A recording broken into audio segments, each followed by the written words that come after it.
السلام علیکم، آپ دیکھ رہے ہیں کے نیوز ایچ ڈی میں ہوں حارث علی شاہ گیلانی۔ چلتے ہیں آج کی ہم خبروں کی طرف۔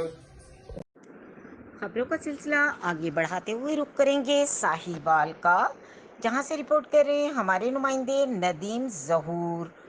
الخدمت فاؤنڈیشن جماعت اسلامی کے لیے اعزاز۔ پاکستان ترکی دوستوں میں ایک اہم سنگ میل۔ ترکی میں حالیہ زلزلے کے دوران الخدمت فاؤنڈیشن پاکستان کی گراں قدر خدمات پر ایوان صدر ترکیہ میں ترکی کے صدر رجب طیب اردگان اور ترکی کی عوام کی طرف سے الخدمت فاؤنڈیشن کو تمغہ حسن کارکردگی سے نوازا گیا۔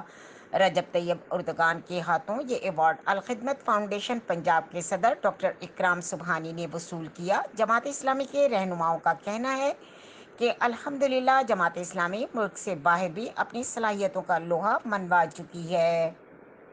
مزید خبروں اور اپڈیٹس کے لیے ہمارے ساتھ رہیے گا، تب تک کے لیے اپنا خیال رکھیے گا۔ اللہ حافظ۔